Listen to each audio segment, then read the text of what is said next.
Hi friends, మేమైతే cricket టోర్నీకి వెళ్తున్నాం. కొత్తూరు పక్కన ఉండే బొండి గ్రామంలో క్రికెట్ టోర్నీ జరుగుతుంది. మేమైతే గ్రౌండ్కి చేరుకున్నాం. మాకంటే ముందు ఒక మ్యాచ్ జరుగుతుందన్నమాట. తర్వాత మ్యాచ్ మాది. బీపీఎల్ అంటే బొండి ప్రీమియర్ లీగ్ టోర్నీ ఇది. మా టీం అయితే వచ్చేసారనమాట. వచ్చి మ్యాచ్ని తిలకిస్తున్నారు. వాళ్ళ తర్వాత మ్యాచ్ మాది కదా.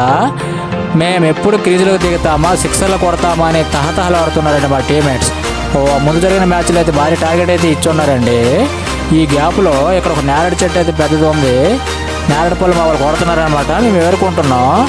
ఇవి జంబో నేరడి. ఇవి చాలా రుచిగా ఉంటాయండి. మా టీమ్మేట్స్ దిలీప్ అండ్ పాలు ఇంటికాడ భోజనం చేయలేదు, టిఫిన్ తెచ్చుకున్నారు ఇక్కడికి.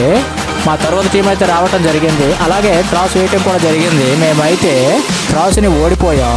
మాకు వాళ్ళు బౌలింగ్ ఇచ్చారు. ఇచ్చిన తర్వాత అక్కడ బ్యాట్లు ఉన్నాయి కదా, చెక్ చేసామండి. మామూలుగా అయితే లేదు, ఒక్కొక్క బ్యాటు చాలా బాగున్నాయి. మేము ఫీల్డింగ్ కదా క్రీజ్లోకి వచ్చాం. చాలా హుషారుగా ఉన్నారండి మా టీం అయితే, యాక్టివ్గా ఉన్నారు. బౌలింగ్ చాలా చాకచక్యంగా వేస్తున్నాం. ఈ టోర్నీలో మాది ఇది 3వ మ్యాచ్.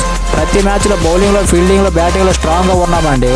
చిన్న చిన్న తప్పిదాలు జరిగాయి కానీ మాకు ఎక్కడ ఇవి మ్యాచ్ని ఇబ్బంది పెట్టే అంత విధంగా మేము ఎక్కడ మలుచుకోలేదు. కట్టుదిట్టంగా బౌలింగ్ చేసాం. ఈ టోర్నీలో ప్రతిదీ 10 ఓవర్స్ అనమాట. ఈ 10 ఓవర్స్లో ప్రతి వాళ్ళు 100 పైన ఇచ్చారు. మేమైతే 82 రన్స్కి కట్టడి చేసాం. కట్టడి చేసి బౌలింగ్లో, బ్యాటింగ్లో కూడా స్ట్రాంగ్గా నిలిచాం. తర్వాత బ్యాటింగ్ మాది కదా, గోవింద, దిలీప్ ఓపెనర్లు. గోవింద అయితే మాత్రం ఓపెనింగ్ బ్యాటింగ్ అండి. వీరేంద్రనాథ్ సెహ్వాగ్ స్టైల్లో ఆడుతాడు. ఫస్ట్ బాల్ 6-4 అన్న విధంగా ఆడుతాడు. దిలీప్ ఇతను ఓపెనర్గా దిగి చాలా చాకచక్యంగా రొటేట్ చేస్తూ ఆడుతాడు. చివరిలో చెలరేగడానికి సిద్ధపడతాడనమాట. మా టీం మొత్తం రెడీగా ఉన్నారు. ఈ అబ్బాయి చనిపోయాడనమాట. ఇతను జ్ఞాపకార్థంగా టీషర్ట్ ఇచ్చారు. ఇగో ఓపెనర్ గోవింద అయిపోయిన తర్వాత తిరుపతి ఇతను ఎటువంటి రొటేటెడ్ బ్యాటింగ్ చేస్తాడండి.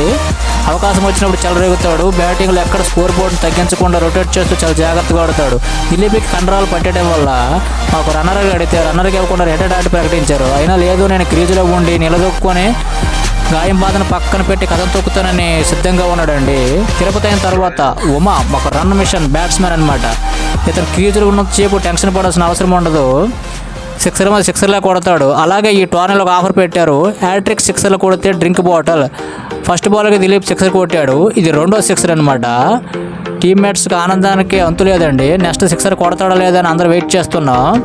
దాన్ని కూడా పూర్తి చేసాడు అనమాట. 3 సిక్సర్లు కొట్టారు. అంటే డ్రింక్ బాటిల్ మాకు వచ్చేసినట్టే. ఉమా నేను కూడా తక్కువేమనే తన కూడా సిక్సర్లతో చెలరేగి మా స్కోర్ బోర్డుని ఎక్కడ కూడా ఇబ్బంది పెట్టకుండా, మేము ఇబ్బంది పడకుండా స్కోర్ బోర్డుని పెంచుతూ సిక్సర్ల మీద సిక్సర్లు రొటేట్ చేస్తూ బ్యాటింగ్ చేశాడు అనమాట.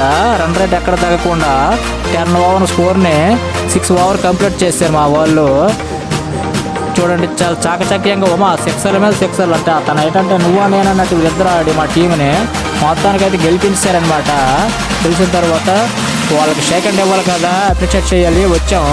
టీమ్మేట్స్ అయితే ఆనందానికి వద్దులేదు. ఎందుకంటే మేము ఇంకొక మ్యాచ్ కలిస్తే సెమీస్కి వెళ్తామన్నమాట. అంత చాలా చక్కగా మా టీము ప్రదర్శన ఉంది. ప్రశాంత్ వాడు ఆనందానికి వంతులేదు. వాడు మ్యాన్ ఆఫ్ ది మ్యాచ్ ఇదనమాట. మాకు డ్రింక్ బాటిల్ వచ్చేసింది కదా, man of the match Dilip. మొత్తానికి గ్రూప్ ఫోటో దిగడం జరిగింది. మ్యాచ్ మేము గెలిచేసాం.